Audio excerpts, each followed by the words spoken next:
ठंडी हवा के साथ साथ कई दिनों से जंगल में गहरे बादल भी छाए हुए थे। कई दिन धूप ना निकलने से ठंड बहुत बढ़ गई थी। फिर कुकू की मम्मा कबूतर के पास जाती है जो जंगल में बढ़ई था और पक्षियों के घरों की मरम्मत करने का काम करता था। चिड़िया, छत की मरम्मत तो मैं कर दूंगा, परंतु महंगाई बहुत है। मैं पूरे 100 रुपए लूंगा। कबूतर भैया, मेरे पास तो केवल 20 रुपए ही हैं। 20 रुपए तो बहुत कम है। इतने में मैं आपके घर की छत मरम्मत नहीं कर सकता। नहीं नहीं पति जी, चिड़िया मेरी पुरानी जानने वाली है। हम चिड़िया के घर की छत की मरम्मत 20 रुपए में ही कर देंगे। आपका बहुत बहुत धन्यवाद लूसी बहन। ये लें 20 रुपए और अपने पति से कहें मेरे घर का काम अच्छे से कर दें। फिर चिड़िया 20 रुपए देकर वहाँ से चली जाती है। लूसी, क्या पागल हो गई हो? 20 रुपए से ज्यादा की तो लकड़ी लग जाएगी। हमें क्या मुनाफा होगा चिड़िया का घर ठीक करने में? पति जी, वो जो लकड़ी खराब है वो कई बरसों से पड़ी है। आप इस खराब लकड़ी से ही चिड़िया के घर की छत मरम्मत कर दें। 20 रुपए तो मिले, वो लकड़ी भी तो हमारे किसी काम की नहीं है। लूसी, बात तो तुम्हारी ठीक है, मैं ऐसा ही करता हूँ। फिर कबूतर अपना सामान लेता है और चिड़िया के घर की छत मरम्मत करने निकल जाता है। कबूतर पुरानी और खराब लकड़ी लगाकर चिड़िया के घर की छत मरम्मत कर देता है। बेचारी चिड़िया ये बात नहीं जानती थी कि कबूतर ने तो खराब लकड़ी से उसके घर की छत मरम्मत की है। वो खुश हो जाती है। कबूतर भैया, आप बहुत अच्छे हो जो कम पैसों में ही मेरे घर को ठीक कर दिया। तुम्हारी भाभी लूसी के कहने पर मैंने ये काम किया है, वरना मैं तो 100 से कम में ये काम नहीं करता। फिर चिड़िया के पास घर में थोड़ा सा लाल रंग पड़ा था। चिड़िया अपने पूरे घर को रंग कर लेती है, जिससे दिखने में घर बहुत सुंदर दिखता है। कालू जी, वो सामने तो देखो, छोटी चिड़िया ने तो अपना घर नया कर लिया है और एक तुम हो के सोए ही रहते हो। बरसात शुरू होने वाली है, उठो और तुम भी अपने घर का कोई काम करवा लो। क्या तुम्हें वो घर बहुत सुंदर लगता है? हाँ बहुत। तो फिर आज ही मैं चिड़िया से वो घर छीन लेता हूँ। ऐसा कहते हुए कालू कौवा चिड़िया के पास जाता है।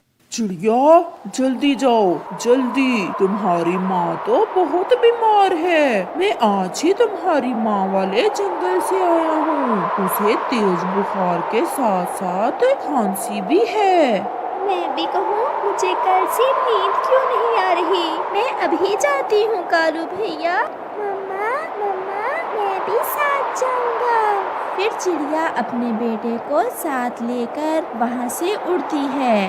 बेचारी पागल चिड़िया, ये क्या जाने कि मैं तो इसके घर पर कब्जा करने वाला हूँ। कितना सुंदर लाल रंग का घर है चिड़िया का। कालू जी, क्या बना? क्या चली गई चिड़िया अपनी माँ वाले जंगल? हाँ, जल्दी से अपना भोजन उठाओ और चिड़िया के घर चलें। जब चिड़िया आएगी तो हम दरवाजा ही नहीं खोलेंगे। रानो, इतने खराब मौसम में आप यहाँ कैसे आई हो? माँ, मुझे कालू कौवे ने बताया है कि आपको तेज बुखार है और आप मुझे बुला रही हैं। नहीं मेरी बेटी, मैं तो अच्छी भली हूँ। मैं तो अभी अभी अपना भोजन भी खुद लेकर आई हूँ। तो मम्मा, कौवे अंकल ने हमसे झूठ क्यों बोला? वो दुष्ट कौवा बहुत शैतान है, वो हमें उल्लू बना रहा होगा। बेटी, अब तो रात होने वाली है। आप आज की रात हमारे घर में ही रहें और फिर सुबह होते ही वापस चली जाना। नानो नानो, मैं आज रात आपके साथ ही सोऊंगा। हाँ हाँ मेरा बेटा, मेरे साथ ही तो सोएगा। जंगल में रात भी हो जाती है, बादल भी गरजता है और तेज बारिश शुरू हो जाती है।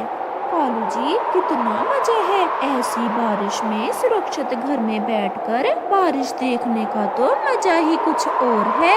नानी मुझे कोई कहानी सुनाए ना। मैं सुनाती हूँ।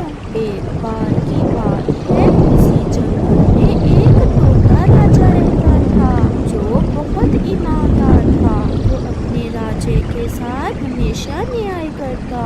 फिर एक बार तोता राजा बहुत बीमार हो गया। जंगल के सभी वैद्य और डॉक्टर की समझ में तोते राजा की बीमारी नहीं आ रही थी। नानो फिर क्या हुआ? फिर ये हुआ कि एक पक्षी को तोते राजा की बीमारी की समझ आ गई। वो जान गया तोते राजा के दिल में ये वहम बैठ गया है कि वो मर जाएगा। इस बात को लेकर वो दिन ब दिन कमजोर होता जा रहा है। माँ देखो तो कुकू तो सो गया है। आप कहानी किसे सुना रही हैं? कुकू जब भी आता है मैं इसे यही कहानी सुनाती हूँ और हर बार ये ऐसे ही कहानी सुने बिना ही सो जाता है। फिर वो सब सो जाते हैं। बारिश तो पहले से भी तेज थी और साथ में तेज हवा का शोर भी। सुबह हो जाती है। माँ मुझे अपने घर जाना होगा। वो कौवे मेरे पड़ोस में ही रहती हैं। कहीं मेरे घर पर कब्जा ही ना कर ले।